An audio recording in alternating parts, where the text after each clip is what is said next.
بسم اللہ الرحمن الرحیم۔ السلام علیکم۔ چلیں آج کی کہانی شروع کرتے ہیں۔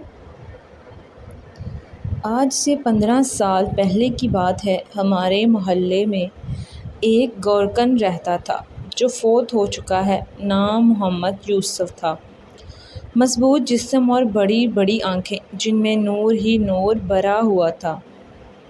ایمان اس کے چہرے سے چھلکتا تھا۔ بارش شہرہ اس کی ایک ہی روٹین تھی۔ صبح گھر سے نکلتا اور شام کو قبرستان سے واپس آتا۔ ہمیشہ راستے کے ایک طرف ہو کر چلتا تھا اور کسی کی طرف بری نظر سے نہیں دیکھتا تھا۔ ایک دن محلے کے پڑھے لکھے لڑکے اکٹھے ہوئے اور یوسف سے کہنے لگے، آپ کی ساری عمر قبرستان میں گزر گئی ہے، ہمیں کوئی واقعہ سنائیں۔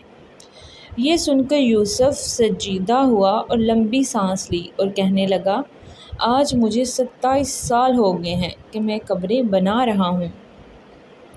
میرے ساتھ ایک ہی واقعہ گزرا ہے۔ گرمیوں کی دوپہر تھی۔ کچھ لوگ میرے پاس آئے، بابا جی قبر بنانی ہے۔ میں نے پوچھا آدمی ہے یا عورت؟ تو انہوں نے بتایا عورت، کرنٹ لگنے کی وجہ سے فوت ہو گئی ہے۔ وہ لوگ یہ کہہ کر چلے گئے۔ میں عموماً اکیلا ہی قبر بناتا ہوں۔ میں نے سخت گرمی میں قبر بنانا شروع کر دی۔ دوپہر 2-2:30 بجے تک قبر مکمل ہو گئی۔ قبر کو فائنل ٹچ دینے کے لیے میں نے قبر کے اندر کندال ماری تو مجھے ایک ایسی آواز آئی جیسے کوئی شیشے کی چیز ٹوٹ گئی ہے، اور بس پھر خوشبو ہی خوشبو پھیل گئی اور قبر ٹھنڈی ہو گئی۔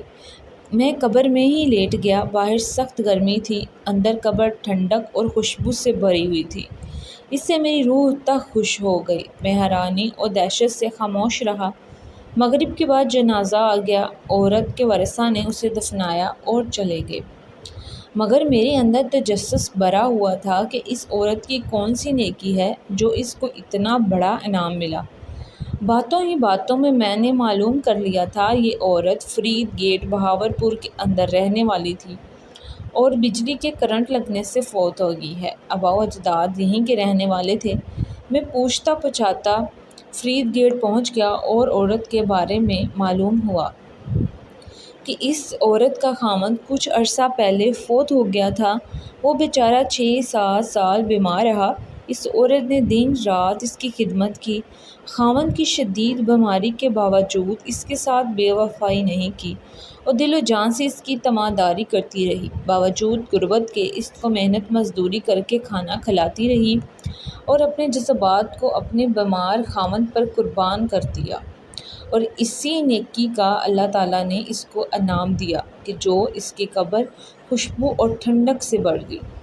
جو لوگ اللہ تعالیٰ کی رضا کی خاطر بلوث انسانیت کی خدمت کرتے ہیں، اپنی راتیں بھی اللہ کی راہ میں جاگتے ہیں، انہی لوگوں کے بارے میں اللہ تبارک و تعالیٰ نے فرمایا ہے کہ میں ایسے ایسے انعامات دوں گا کہ جس کو کسی آنکھ نے دیکھا اور کسی نے تصور بھی نہیں کیا۔ خوش نصیب ہیں وہ لوگ جن کی قبریں خوشبو اور ٹھنڈک سے بھری ہوئی ہیں۔ دعا ہے اللہ تعالیٰ ہمیں اور سب مسلمانوں کو بخش دے اور آخرت میں ٹھنڈک عطا فرمائے۔